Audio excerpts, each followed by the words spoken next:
I didn't watch Stinking the Long Walk, or Longest Walk, or whatever it's called. I watched The Senior.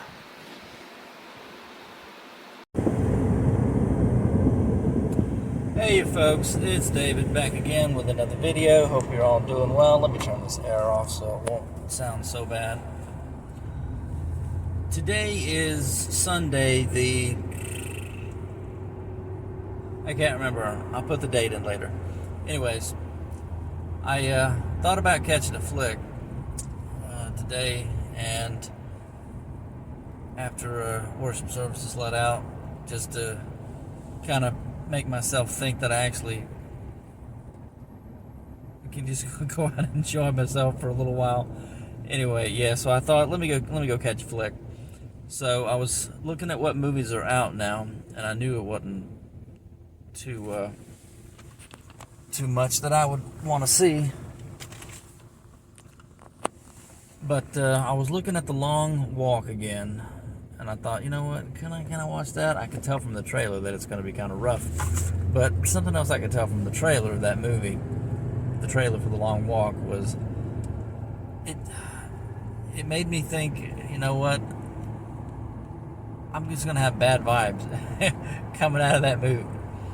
And I just know I would, because the premise of the film, at least from the trailer, is that these young men who are being made to walk with the military escort are gonna be shot. They're gonna be killed, and whoever is the last one to be alive wins the contest, such as it is. And I just thought, yeah, I know this is written by Stephen King. It's going to have kind of a weird bent to it. Oh, look, there's Mark Hamill as the main military guy. And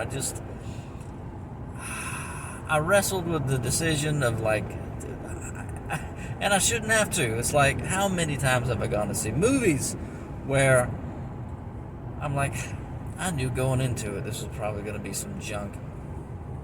And so I just couldn't do it this time.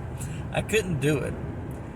And so, sure enough, last night, Saturday obviously, I happened to see a video, an actual video, not a live stream, from Mr. Ethan Van Sciver himself. And I clicked on it, and he just says, I think the title was something like, I just got out of the theater from watching The Long Walk, and I am PISSED off. And I thought, this is going to be good.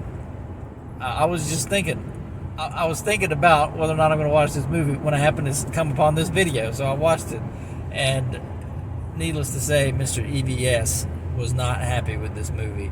And it's kind of a strange thing for him, because he usually doesn't want to knock creative people who, as he puts it, are people who reach inside their souls and their minds, and they make things for other people to enjoy. They make art. But I guess it's the political bent.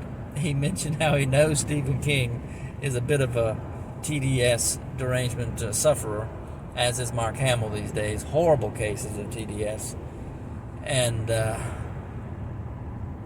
of the leftist bent version. Personally, I think TDS can cut both ways, depending on how you look at it sometimes. But be that as it may, I watched his video, and I got a kick out of it. I'm laughing, I'm chuckling. I'm like, he is mad at this movie. He's talking about how it made no sense, the premise. It sounded like he was thinking the same way I was going into it. Like, there's some way they can do this where it'll be good. Because, hey, these are movie makers, and they're in fantasy land. They tell stories that enthrall people and entertain us all. I'll give it a shot. The way I've given so many movies a shot. And then I was like, I'm sorry, I gave these idiots my money afterwards. So, yeah, I'm going to link his video in the description of this one, so maybe you can go check it out. His last words in the video are, F you, seriously, F you. That's how mad Mr. Ethan was at this movie. He talked about how, in the end, people walked out of the theater. He said they were visibly frustrated. They were maybe kind of upset about, how could that work out that way? And it's so cynical in the end of the movie, and it's so what was the word he used? Amoral. So, and I was like, huh, these are kind of interesting things coming from EVS, at least if you ask me. So anyway, it helped me to make up my mind. And I said, you know what? I ain't going to do it. I'm not going to watch this movie. But this is a journal channel, so you might be asking, well, David, why in the world are you spending time talking about this movie when your review is about another movie? Well, I haven't watched it yet. I'm about to watch it when I get to the theater here. There's a 2:20 showing of The Senior, and I had only just barely noticed that movie that I'm about to watch is even in the theater. I thought, hey, that's the actor who was the Thing in those Fantastic Four movies early on, and The Commish, that guy. And this, I read the synopsis of it. I'm like, you know what? I think this could be just the kind of movie that maybe I need to see right now. So hopefully I'll enjoy it. But I just wanted to get through this little spiel first of this being a journal channel, like I started to say a second ago. I give you the where's, what for's, where I was at in my life when I saw it, whenever I see a movie, and what was going on with me. So it's Sunday. It's a beautiful day. And I got nothing left to do for the day, so I thought I'd check out a flick before I got to go back to work tomorrow. Thought about watching The Long Walk, but said, you know what? This is gonna... EVS just put me over the hump of the direction I was already wanting to go in as far as not watching The Long Walk. No more money for these insane people who really don't like people like me to begin with. And yet, dare I go in and spend 2 hours of my life, can't get back, money that I can't get back, to watch some slop they threw together? Because when I first saw the trailer, I believe it was in the movie theater that I saw, where I first saw the trailer, and I was like,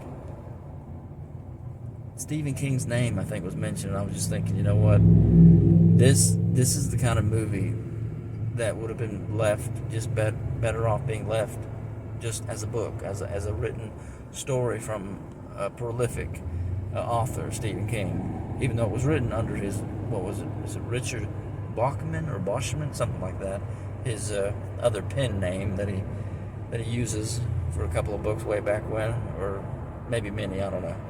I haven't read very many of his books. All I knew is I was thinking, it's a bad idea to make such a movie out of such a story, even though I haven't read the book. It's called The Long Walk, and I can tell from the trailer that they're going to be shooting these kids, these young guys who are being forced to walk. What's this about? And can I be made to feel something for this scenario where it's like for the good of America and you get a cash prize if you live through the long walk? And I was thinking to myself, when I haven't seen the movie or read the book, and I just thought, that sounds like, I think he already successfully told such a dystopian story with The Running Man, did he not? And I love the 80s movie with Arnold, but I haven't ever read the story that he wrote. I heard it's quite dour, and that Ben Richards dies, self-sacrificing himself in a helicopter crash, deliberately. And I thought, you know what, I'm glad I watched the movie. I like that better. And just like this movie, I've heard tell that they've changed the ending of The Long Walk for reasons I don't know. But it's like, yeah, I imagine something's going to have to be changed. You can't make every Stephen King book into a movie. You just can't. And so that's what I started to say a second ago. That one of my first thoughts when I saw the trailer for it, I'm like, this looks like it's just going to be too rough, and it's just going to put negative thoughts into my mind. For what?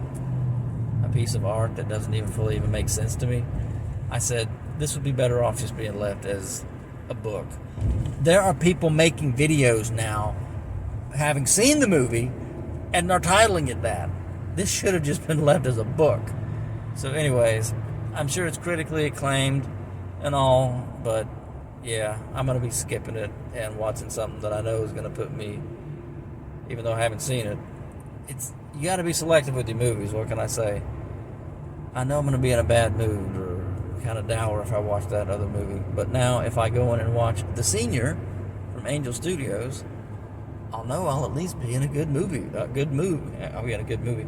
I'll be in a good mood afterwards. So yeah, I'm almost at the theater now, and I'll go ahead and shut this down And whenever I start recording again, I'll commence with the review. So, till then, folks.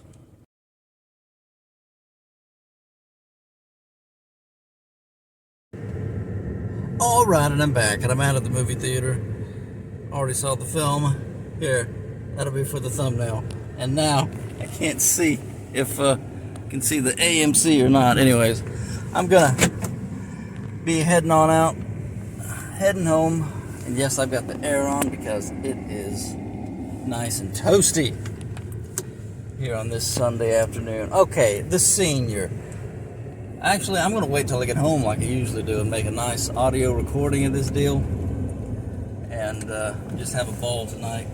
And I'll make the video some other time. But yeah, this was a very enjoyable flick. It reminded me a whole lot of a film I saw a few months back that was very good, The Last Rodeo. And again, similar style films, similar themes. It's Angel Studios, and they just keep cranking out one pretty good flick after another. And I just wanted to reiterate one more time the quality of the programming, as it were, how good a mood I'm in after watching a film that's actually an inspirational journey instead of something like, well, I talked enough about the long walk before I went in there. But, yeah, I think I just watched probably the best or most decent flick that I could have seen today. I haven't, as far as basic decency is concerned, I haven't watched any of those Downtown Abbey movies, but who knows, maybe the finale movie, that would have been good. But I wouldn't want to start watching them until I've seen the first one. So yeah, I enjoyed the flick. I just want to say that these are just my first reactions out of the movie house, obviously, and for the sake of getting the director, the producer, and of course the actors' names correctly, like I said, I'm gonna wait till I get home to make a nice, thoughtful review when I get home tonight. But yeah, this was a good one. And I'll tell you why in just a minute. All right, folks, let's get into this. Let's talk about The Senior. I just realized this movie was made in 2023, only just now being released in 2025, obviously, I guess because it's Angel Studios, and sometimes when people make movies and then the distributors picks it up and studios take over, I guess that kind of thing happens. But that's interesting. I thought this was brand new, but no, it's been made for a little while. Not a long time, just a little while. Director Rod Lurie, and starring, I want to get his name right. I don't want to call him The Thing. I got to call him Michael Chiklis as Mike Flint. Yes, 59-year-old footballer who really has an inspirational journey that he was able to share some of his life with in this movie. And in typical Angel Studios fashion, they have snippets mid-credits where you can see the actors and the real-life people kind of getting together, and the director might have a word to say, and photographs are flashing on the screen of the actual people, of the real Mike Flint, and the actual football stadiums, and historic footage of his actual football career from when he had his comeback in 2007. And this, I will say this about Angel Studios: these movies, I want to say they would be the kind of thing like maybe Hallmark movies almost, the kind of thing that I never really watched a whole lot because they didn't have cable or satellite or anything, and maybe wouldn't have been necessarily inclined to watch per se. But that's the only thing I can think to compare these movies to, and I might not be a good comparison because I don't fully know what I'm talking about. But these movies I've thoroughly enjoyed, and I've seen several now. I've seen this one, I've seen The Last Rodeo, I've seen please don't let me forget the name of it. I'm gonna have to look it up now. I can't believe I forgot the name of it. Yes, I'm going to look up the name real quick of that film that I saw, because I'm going to get it wrong if I don't. It's called the what? I can't believe I forgot the name of that movie. It's one of my first reviews that I did here on the Rumble channel, Rumble Dumble. Can't believe I forgot the name of it. The what?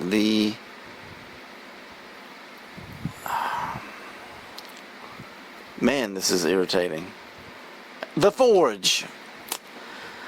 Couldn't remember that if my life depended on it. And I enjoy these movies very much. And now I've enjoyed The Senior. I haven't watched a lot of sports dramas, not a terrible lot of sports movies, but it's a somewhat similar story in terms of there's a player, an experienced ball player, whatever sport it is, and in this case, obviously, it's college football, and they have something to overcome, some regret from their past, some demon, as it were, from their past they're fighting, some regret, and this is a redemption story, it really is. This character, Mike Flint, really does have a temper problem. And at first, I was bored, like the first 5 minutes of this movie, but it gets real fast when the gritty flashback scenes of his own life as a child and how rough his father was. I mean, literally too rough, as in, you see this 2 or 3 times in the movie. His father played the young father from the flashback, Dale, his dad, played by James Badge, boxing him as a young boy in the face and saying, don't you cry, toughen up, hit me harder, you gotta hit me, come on. And the boy's nose is bloodied and his eyes are being bruised black. His dad has been punching him in the face when he's only like 6 or 7 years old, a little kid. And you're thinking, this is a bit much. This actually is traumatic stuff. And throughout the course of the movie, you see why Mike Flint is the way he is. Not that it's justified. You at least understand how he came to be the way he is. And just to start things off from the beginning of the movie, the very first scenes are of him as a high schooler. How he was a ball player who was team captain, how he was very good as a linebacker, as a player, a scorer, tackle. He could do it all, and he was team captain. He was looked up to. It's an interesting thing, and it seemed almost contradictory and especially thinking about it now, that played out that way. But perhaps it did.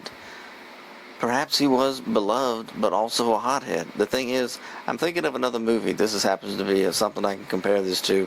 Then again, this is a completely fictional story, even though Draft Day, starring Kevin Costner, and can't believe I forget the actor's name, but he was the Black Panther. That movie Draft Day, I watched that. I got a review of that on the channel from way back when, I believe. There were these 3 ball players that Kevin Costner's character is having to pick from to give this starting position to in a major league team, right? And in the course of the movie, he realizes he's got to give it to Chadwick Boseman, that's his name. He gives it to his character because he's the one who's the most grounded in life, well behaved, as well as able to play ball at a professional level, whereas the other 2 guys, they were, well, one, even though his father, who was a professional ball player, was trying to get him in, the kid couldn't stop getting in trouble with the law. And then the other guy, he was a hothead, a real temper tantrum thrower, and not well liked by his team. So it was thought that how could he lead if he's not really even well liked? And that's kind of a contradictory thing when I think about this movie, because Mike Flint, he gets into fights. He ends up getting expelled from school, you see the flashback scene of his life. Well, actually, it's not even a flashback scene. It's full on past his past life, even before its present day flashbacks. How his sports director, or maybe it was his coach, the person who was over him at the school, saying, "Look, I got to let you go." He's like, "No, coach, you can't throw me off the team. You can't let me not be captain anymore." And the guy straight up tells him, "It's not just football. It's not just a team, Mike. It's the school. You're out of school now. You're being put out because he got in one fight too many." He's like, "There are other guys who get in fights." And he says to him, "Well, you're the common denominator, Mike. You get in a lot of fights because of your anger, because of your temper." And it's an interesting thing the way they did in the movie. I like the way they did it. It was more stylish to me, to show how he was and how he was getting into trouble because of his anger, his temper. And then a little while later in the movie, just a little while later, you see the flashbacks to when he was a child and how his father treated him and how it made him a fighter. And not just a fighter, a borderline bully fighter, because, and I don't mean somebody who fights bullies, I mean somebody, I'm trying to say it right, who potentially is a bully, not necessarily, but potentially. His father tells him, "If you don't fight, when somebody starts a fight with you, then I'm gonna," what did his dad say? It's like, "I'm gonna whip you when you get home," or something like that. "And if you fight and lose, I'm gonna whip you." So yeah, that's what his dad did to him in his mind from a youngster onward, and it was pretty. It was a bit much, basically, and it set him on a trajectory of, you guessed it, fighting a lot. And you see him. It's interesting. He's trying to be the captain of the team who keeps the other players from potentially getting in trouble. You see him, and this is just a very quick scene. It's all of 30 seconds when he's the young captain of the team, how he goes out. There are three young footballers. It's at night. They're walking along, drinking, partially staggering, and he's telling them, hey, y'all can't be drinking, and you got to be inside. Curfew's at such and such a time. You can't be out here drinking. And they said, "You're the captain, but you seem awful like you're the sheriff." And one of them actually says, "You're not a such and such. You're just a punk," or something like that. And that starts him up. He starts fighting him. He sure enough starts fighting him. And when the guy had tapped him, like punched him or slapped him across the chest or something, Mike straight up head-butted the kid and broke his nose.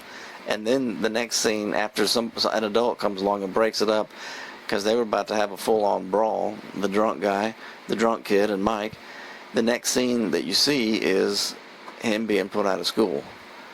And then the next scene out of that is his dad picking him up on the side of the road, like away from the college, as far as out as they could, took him to meet his guardian, his parent, I guess. What a mess a person can suddenly make of their life. It's something else. He gets in the pickup truck, and it's one of the best scenes in the movie. It's the last time you see his father, as far as his living memories. His dad doesn't even look at him. He's looking straight out onto the road, and you can see him from the side with Mike over in the passenger side of the truck, and his dad says, "I thought you had grown up. Thought you was gonna be something." And he basically, I forget what he says, but his dad basically says, "Oh yeah, but you're still just a runt." And Mike says, the young Mike, he says, "I'm what you made me, Daddy." And it was a great scene. It could have been given a little bit longer to breathe, in my opinion, but it was good. It was a good moment, and I'll tell you what, just to comment on the filmography and all that, it was very good, except I have one gripe, and I'm complimenting the cinematography because I want to have this one gripe to get out of my basement real quick. Later on in the movie, almost at the end, I remember there was one of these, it was a montage of things. It was like an emotional roller coaster moment for Mike when he's like going through a flood of emotions and trying to figure himself out and trying to be resolved to not be a jerk anymore and to control his anger, not be a hothead, and to try and reconcile some things with his family that need to be reconciled because of the way he is and how he realizes he's become like his own father and that that's a bad thing and that he's got to fix it. One of the scenes that are just floating across the screen, given all of 1 second, 2 seconds, while all the voices from the past and all the different little snippets from the movie that have culminated to this point where Mike is really sorting himself out. There's this one clip that lasts all of a second, and it's the flashback scene from his dad boxing him, teaching him how to box, but basically just boxing his son in the nose over and over again and telling him to toughen up and to hit him harder. You see his dad's face, you see James Badge's face, Dale, and I was like, did that really just happen? Did they let that into the movie? I was like, I don't want to tell people how to do their job, but I'm just saying, I've seen a lot of movies, and that struck me as not good editing, as a bad piece of editing. The way, if you could see the scene right now and watch this part of the movie with me, I know you would agree with me that all of a sudden when his face, the voices were going so fast, whether it was the sounds of football games of the past, his wife's words, his father's words, his son's words, all flowing in his head, things that they've said to him, different teammates, all this stuff, right? You would agree with me that it wasn't matching up all of a sudden when you see his dad's face for like half a second. Anyways, just wanted to mention that. That's the only gripe I have against things that I saw, but I was like, it bothered me because I was like, that seemed kind of jagged there. That's like a mistake that was left in or something. Anyways, back to the movie. The good stuff. I enjoyed it. I can't say enough how much I enjoyed it. As far as the overall story, Mike basically learns that he's got to control himself, and that even though he's always a fighter in his heart, he's got to admit that he's been wrong about some things and be willing to say that he is sorry.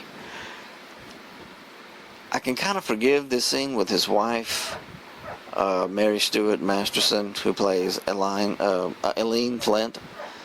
And it's a neat scene at the beginning where the young actress who played, I guess the girlfriend at that part of their lives, watching him play football, and Mike tackles somebody, and it wasn't time yet. It was I don't know if it was called foul or a dirty play or what, but he was just so aggressive, and just the way he was. And then what he says when he goes over there and he says, "Oh, you were watching me?" He's like, "Yeah." She says, "I was watching you out there. That was kind of a hard hit that you took and that you gave that guy." And I wish I could remember the dialogue perfectly, but she ends up saying, I guess you like to fight people." And it was kind of almost a scary sounding moment, because this young kid that they got to play the young Michael Flint, you would worry about him, and you would realize how astute and wise she was to be like, "Oh, do I really want to be around this guy who likes to fight a lot of people?" But the dialogue from him in the movie, what he says was just very interesting. He says, "Only people who can fight back he said. And that's kind of a two-edged sword, isn't it? Like, that's kind of open to interpretation, possibly, you know. But at the same time, it's like you want to say, well, you want to come at it from the honorable point of view. Like, he's not a bully. He's not gonna try and beat up some person who can't defend themselves and be a bully. So there is that Mike Flint has going for his character in the movie from the beginning to the end. It's just the baggage that he carries with him over things that built up in his own life because of the way he is. It's not, I guess the best way I can think to say it now that I've watched the movie and I have time, these 2 or 3 hours to think about it, is that it's not really connected fully. And his wife knows it, and his son knows it, because they both think it's an absolutely crazy idea that all of a sudden, when he's invited for the 35th or 37th annual reunion or whatever it is of the school and the team, that they actually remembered Mike Flint and the glory days and how well he did as a team captain and how they won games and he was loved by the team and how he was like a hero, almost like a folkloric type of hero, that he could do everything on the ball team, and the fact that he didn't want to go back at first, and it was his wife who told him to go back, so it is kind of her fault that it just came over him to try out for the team. I kid you not. Thinking about it now, she's the one who kind of got him into it, and yet she's the one who was so reluctant for him to actually go through with trying out for a major ball team with all of the strenuous, dangerous physicality that would involve for him to inflict on his 59-year-old body. Just think about that. That is crazy. I can't tell you how many times that the announcers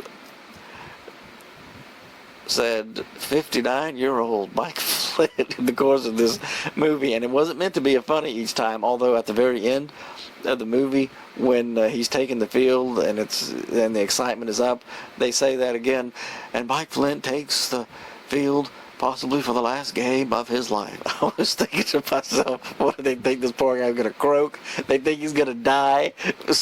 I understand that most people just wouldn't be able to play ball at that age.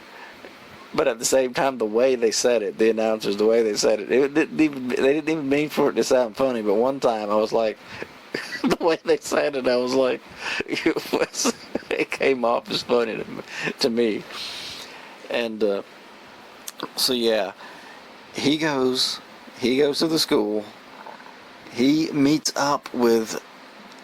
It's kind of a precious, touching moment, and it was odd and almost surreal to me. What am I talking about? I'm talking about this scene in the movie where you see Mike Flint with his 59-year-old over-the-hill self just wanting to meet up for old time's sake because he was invited. He was invited and he doesn't want to snub the invitation, and at the behest of his wife and curiosity and just for old time's sake, I suppose, is why he goes to this reunion, right? He walks through the door and immediately identifies like 4 different guys. Like, oh, I know this guy, and they recognize Mike Flint, baby, and they're all like fawning over him, and they're like, oh man, how long has it been? And they start reminiscing, and it's like these 4 different guys, all who have like 4 decades on them almost, just like he does, and it was a neat scene of them talking with each other and everything, but then they realized that the student who he got into a fight with for the last time and broke his nose was over at the bar drinking, and this was it. This, after they are talked out and everything, and everybody's gone their way, and their great conversation about how he's actually thinking about maybe possibly trying out for the team, and the great conversation they had about that is like, well, If anybody can do it, you can, Mike. You still look like a football player. And he says, I still feel like one. And it was a neat moment. But what was my favorite part of this sequence of the movie was when he goes over to this guy who's got his back to him, who's the guy whose nose he broke almost 40 years earlier, and he got him kicked out of the school ultimately. Mike basically just starts striking up a conversation with him, saying, well, I guess it's the elephant in the room, talking to the elephant in the room. It was a good line. And this guy not only isn't a jerk like he was 40 years earlier, he looks at Mike and he basically apologizes to him. He's like, man, I was such a, I forget how he described himself, but rude, aggressive, childish, just irresponsible, and just out of line. And Mike can't believe what he's hearing. He says, you're sorry? Really? I'm sorry. I'm sorry I broke you down. I'm sorry I got kicked out of school. I'm the one who's sorry. They end up laughing about it. And it came off as such, it was like a heartwarming thing, but at the same time, it's like, it threw me for a loop if you're watching this movie, because if you're like me, you've seen so many movies where it's like, okay, this is going to be his arch nemesis. They're going to have maybe a throwdown fight here in this bar, and then maybe at the end of the movie, after they've gone on some mano-a-mano journey, fighting each other, maybe then they'll reconcile and be friends at the end. No, they're friends again now. Let bygones be bygones, and after 40 years, I'm tired of having this regret. So right from the get-go, you see Mike Flint is capable of saying he's sorry to other people. But this is the great thing about this movie. He's got to learn that he's got to come to terms with what was done with him as a child. His relationship with his father, and then his relationship with his son. Because I didn't really see it at first. I thought, well, maybe this is just how he is. Maybe he's just a gruff guy. When he's out there punching on the punching bag, and his son, Micah Flint, played by Brandon Flynn, comes out there, he's talking with him, and Brandon's a philosophy or scientist or some such. He's a teacher at the school, and he's seeking tenure but not able to get it, but he's happy just to be teaching and doing what he loves. And there's Mike trying to get him to, hey, come on, son, why don't you punch on the bag a little bit? Come on, toughen up. And you can see how aggressive Mike is getting about it, and Brandon's like, nah, Dad, I'd rather not. And it went over my head at first, because I was just like, okay, Mike's a little bit too straightforward, and this is just not Brandon's Micah's thing. His son Micah's like, I could easily be Micah. I was like, I'm not inclined to be punching on a bag. It's just not something, putting on boxing gloves just isn't something that I naturally, personally want to do. I understand that a lot of other guys do, and I've been invited to put boxing gloves on before. I say that as somebody who's been invited by a friend to put boxing gloves on and kind of shied away from the whole thing. I could understand this character, Micah Flint, very easily. But as you go on in the movie, you realize that was part of an overall, like, mosaic, basically, of how he had been treating his son and regarding him, and how it's a perfect reflection of how his father had treated him as a child. And how he doesn't want Micah to settle for this job. No, we don't settle, son. Like it's a family pride thing. We don't settle. You'll get a better job. You'll get tenure. You'll get what you want. You'll get the best. Only the best for my boy, kind of a thing. But Micah the whole time is like, he's this close to saying, you're just not listening to me, Dad. You don't understand. I'm happy because I'm doing what I want to do, and it's fulfilling to me. And it was just one more moment in the movie where things are just kind of cut short because of the way Mike is. So yeah, skipping ahead a bit, brother. there's a lot of funny antics in this movie as you watch Mike get to know his young team and how they make fun of him for being the old guy, and now he doesn't really reciprocate. He has a horrible run-in with one of the his fellow teammates, and anybody who's watching this movie can tell that it's the teammate's fault for being kind of a butthead himself, a young upstart kind of a guy who there's like half a scene, half a second where he's thinking, oh yeah, you're such an inspiration. He tells him, it's very sarcastically, you have a great story, man, great story. It's the same moment where the last of the young guys who are trying out for the team are being cut, including, I think, one of the guy's friends. And so it's like he's resentful toward Mike. It's like, dude, you're like 70 years old. What are you doing here? What are you doing here when somebody else younger is trying to get in? So you almost kind of see it the guy's way, but the movie doesn't really explain all that the way I just interpreted it. It's just kind of thrown out there, and you're left to think, well, I wonder if this is where the guy's coming from. Anyways, they have 2 or 3 run-ins with each other, and the guy just will not relent on his belief that Mike needs to seek life elsewhere, like maybe the retirement home or something.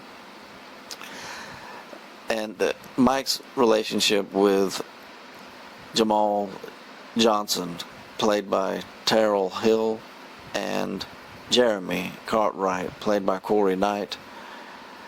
And who was the young? You know what? I want to go ahead and see. There was another ball player, Kyle, played by Stephen Van Tifflin, but I'm looking for the young Hispanic player's name because he wouldn't stop calling him Mr. He wouldn't stop calling him Mr. Flint because he's so much older than him, out of respect. And Mike says, please, man, call me Mike. Call me Mike. And then at the end, where they win the game, and the guy's mom is right there, as he says, hey, Mike, this is my mom. She pops the kid in the back of the head. It's like, would you call him Mr.? I taught you better than that. And it comes off as like a funny moment, but you're thinking, this poor kid, he had a good upbringing, but there he is, a grown man who's just won a major football game, getting popped in the back of the head by his mom. So it's played off for laughs. It's part of the comedic stuff in this movie, and there's quite a lot of that in these movies by Angel Studios, where it's just good, clean humor, and it is funny. What more can I say about this film? The most important thing in the end for me is how he was reconciled with his son. After having gotten closure with his own memories concerning his dad, because he finds this Bible that he had no idea existed, and inside of the cover of the Bible are the words, God help me to forgive others and myself. And his mother, Mike Flint's mother, tells him about how in the last years of his life, his dad, Dale, who had been genuinely abusive toward him, wanted to talk to him, like wanted to reach out to him in the final years of his life, and thought about him and talked about him and wished things were different, especially in like the last years of his life. And at first Mike didn't even believe it, but then he's looking down at this Bible that he didn't know existed, and he finds a scrapbook of all the stuff that he had accomplished that his dad had kept as like a little treasure trove of memories of what his son had done as a successful sports athlete for 3 years. And it was an overwhelming thing for him. And end of the movie, something that's pretty good is the way his mother, this is Mike Flynn's wife, Eileen Flint, played by Mary Stuart Masterson, she has a talk with her son, Micah, trying to get him to attend the game, and it's that classic situation where I'm not going to go, but then he does go. It gives Mike the chance to say he's sorry at the end of the film, the way the story goes, and it actually is powerful. It is a great inspirational moment, because we're talking about 3 generations here of men who needed to including Micah in this instance. And I say that because of the talk that Aline has with him in the movie at the end before the big game, the last one of their season. And keep in mind, Mike Flint has been kept out of it all and hadn't been playing all these games because the way the story is told in the movie, the teammate who didn't want him around had popped him so bad in a tackle that he was in danger of having ruptured discs. That might mean he becomes degenerated and not able to have full range of motion ever and have pain in his body forever. And so you see him going through physical therapy and all this stuff in the movie, just trying to get back to the point to where he can play the game again and actually go out on the field. It's Micah Flint who in the end realizes he has got to be open and supportive of his father, and vice versa. Him showing up at the end of the movie, attending that ball game, is really what makes Mike Flint's redemption arc whole in the end of this little story they tell in the movie. When he tells his son, "I'm sorry," he told him he loved him as he hugged him, and he said he's sorry. And when he said he's sorry, it was just, it just made the movie. It made it all worthwhile. And I say that having watched the movie with some lady down from me, one row over, who I think she thought she was at an actual football game because the way she cheered and the way she grimaced, audibly emoted whenever there was a loud tackle or one of our team that we're rooting for here gets tackled by one of the other big tackles. She thought she was at an actual ball game, and she literally cheered during the movie as we watched it today at AMC, Mobile, Alabama, the 2:20 showing. I kid you not. And I think it was her husband or boyfriend who kept saying, "Shh, shh," trying to get her to calm down a little bit. But it was an exciting movie. What can you say?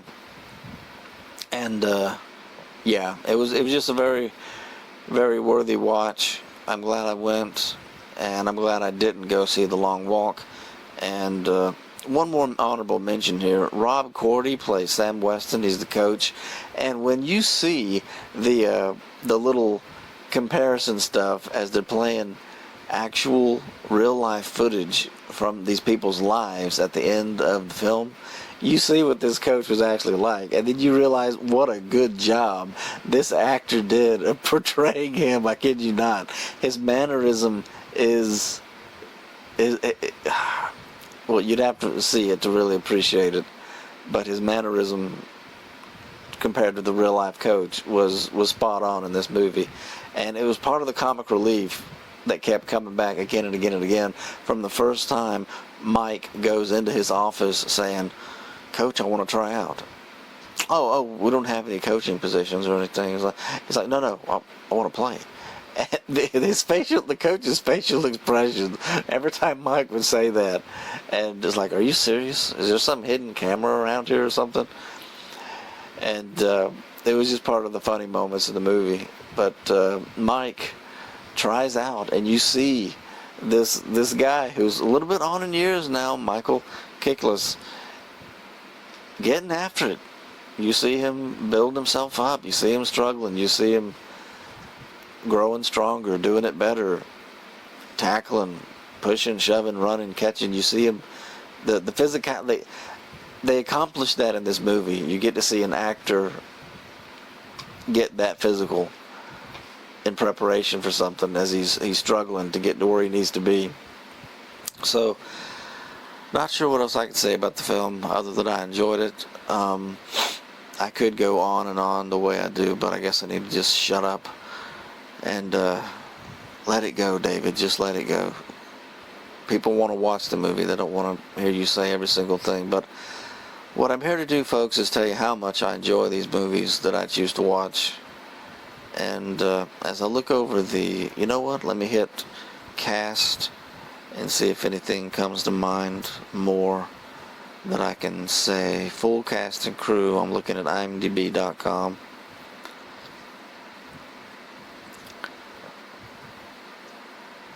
there's a part of this movie, as I'm thinking about it, I thought about it during the movie. I thought, this guy, Mike, isn't really mastering his temper. It's like he keeps backsliding into his same old ways, and yet he realizes that that's what's costing him in his life, in his relationships. And so, like I said before, there's really a separation, at least in my mind, from the struggles that he has that are actually part of him, how he is because of the life he's lived, and football is just this other thing that he happens to be a part of. But the thing is, he loves it, and for him to take this opportunity, and they expound on that in the movie, the chance to go back and do it again. How many people have that opportunity? How many people have that kind of a chance? And it's part of that conversation they had when he first goes to that bar, when they have the little reunion. Like, you know what? I think I'm still eligible. It was another guy. It was one of them, not him. It was one of his old teammates who said, you know what? You might still be eligible. You were there in that year, and you were in the schools 3 years. And it's like a little while longer, and he wouldn't have been eligible. It's crazy. It's crazy how just this one thing can get into the human imagination, basically. The human imagination, the human heart, the what if. And that's what kind of excited me about this movie. I didn't want to see anything about it going in. I didn't want to watch any trailers, so I didn't watch any trailers. I just knew just enough to know, oh, this is based on a true story. Oh, how cool is that? So I went to see the movie, and I'm really glad, because it's a movie that really, it's what I just said. It's not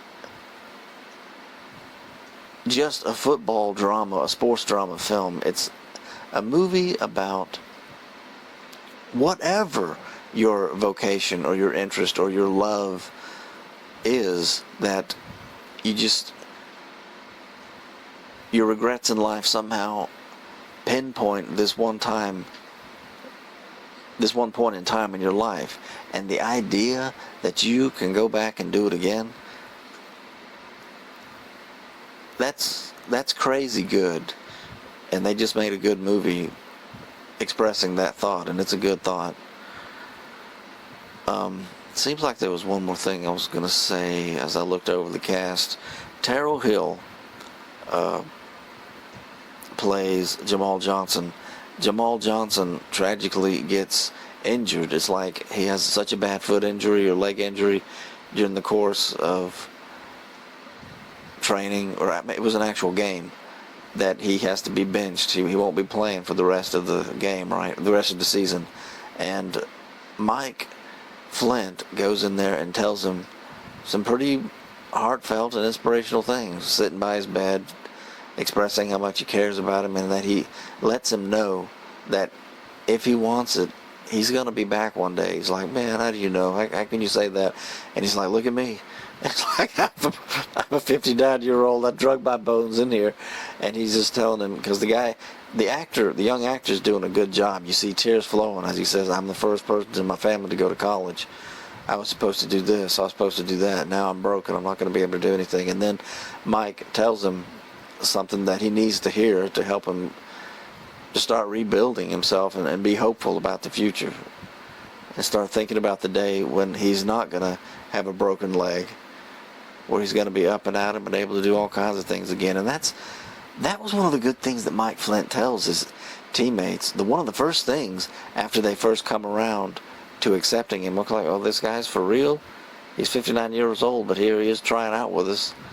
So I guess this really is happening. So as soon as they start really listening to the things that he's saying, which is kind of early on in the movie, at least for 2 or 3 of them, his core friends within the team, he tells them, you got to imagine it.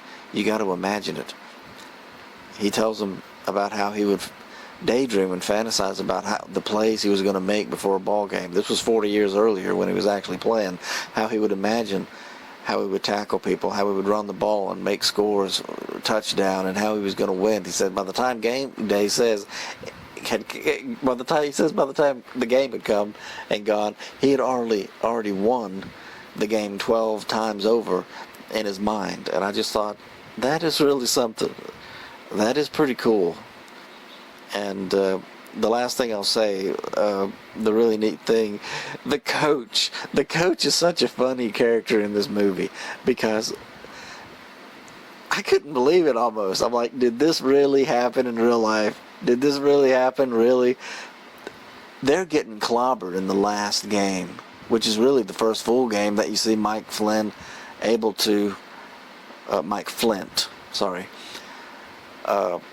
play in this movie, because he had to battle back from his own injury after having made the team by a long shot and be accepted, and have all these people cheering him on, and what an inspirational story. He's finally able to play the game, and then they're getting clobbered by this big team of Texas football players, man, and it's just a railroad. They're getting stomped. I'm like, what's going on here? Did this really happen this way?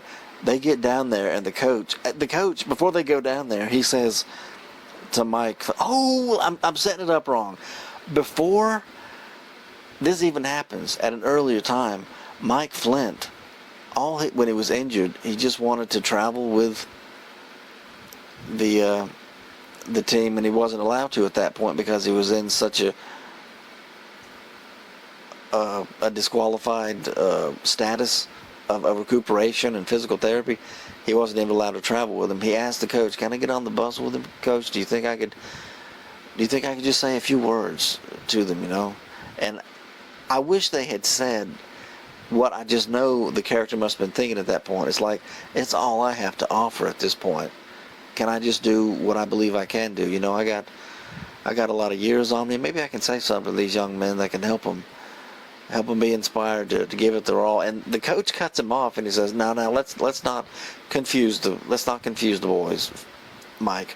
And he cuts him right off. He gets on the bus, and I'm thinking, well, that was kind of short, wasn't it? And there you're thinking Mike's heart is in the right place.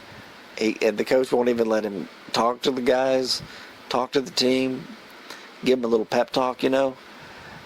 But it has a great payoff in this movie, and I'm still just wondering, is this really the way this happened? Because at the end of the movie, when they're getting stomped, when halftime comes, and this is it, this is the last game, last chance, the coach looks at Mike and he says, "Hey, look, Mike, come with me. I just want you to follow my lead, all right? Just follow my lead." They go down there, and the coach just says, "What, you just gonna give up, huh? You just gonna give up? You're just gonna roll over and die? Is that it? It's almost comical, the things that he's saying. He's serious as a heart attack, but it's like, you're not really inspiring us to do better here, Coach." And I wish I could remember his dialogue, because he basically just said, "Is that what you want? Is that what you want? I'm going to give you 5 minutes. You decide. You decide what you want to do. Like you just let me down. What's wrong with you? You just threw it all away, you know." Like the least inspirational, the least pep talk of all time. And then, as he's leaving, he basically glances Mike's way. Remember, he said, "Follow my lead." He, at this point, he just looks at Mike's way, gives him not really a wink, but kind of a knowing little like nod, like for him to take over. Because he said, "Coaches leave." Like, they're all leaving. All that would be left in the locker room are just the team, and that includes 59-year-old Mike Flint. And just like earlier, he was just trying to say a few words to the team, because that's all he could do at that point. But now he's allowed to play.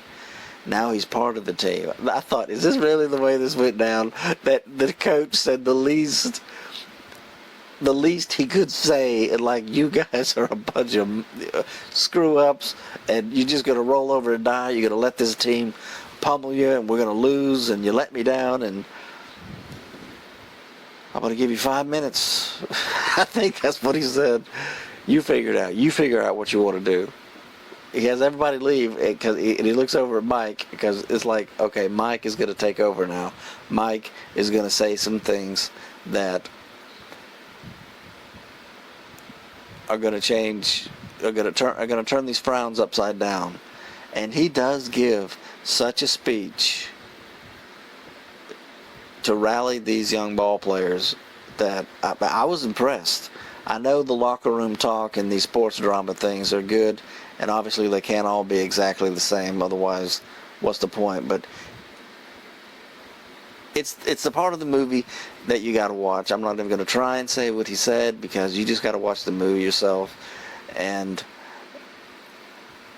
it's his life.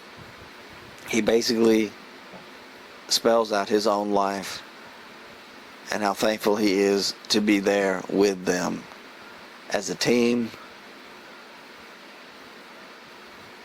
And to now, this time, have no regrets because he understands how blessed he is. And by the end of this speech that he gives, they are cheering and patting each other on the back, and it's like they're going to go out there and just like a conquering force almost. The lady who was a little bit too excited watching the movie with me down from me a little bit and one row up with her husband or boyfriend, whoever that was, she was a little bit too excited too. She might as well have been in that locker room. That's how good the locker room motivational talk at the end was. And yeah. So that's all I got, folks. I just really enjoyed this flick. I had no idea I was even going to see it a couple of days ago, and now I have. And I'm glad that this is one review where I just felt like going home and doing it because it was that good a movie. Anyways, there's more stuff I could talk about, but I got to shut up now. It's been too long. With that, thank you so much for... Oh, Chris Baccarat played Fernie Acosta as Christian Baccarat. That's who I mentioned earlier as the young Hispanic player who he was so polite he wanted to keep calling him Mr. Flint when Mike was saying, no, call me Mike, I'm your teammate.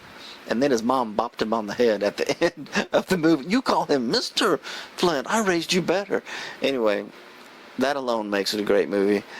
And with that, let me say thank you so much for listening to me, folks. Hopefully you'll watch this movie for yourself if you haven't already, which I'm going to be putting spoiler alerts big time at the beginning of this, just in case. I don't want to ruin it for anybody, but yeah. I'm all talked out now, and I just really enjoyed The Senior. Thanks. Till next time, people.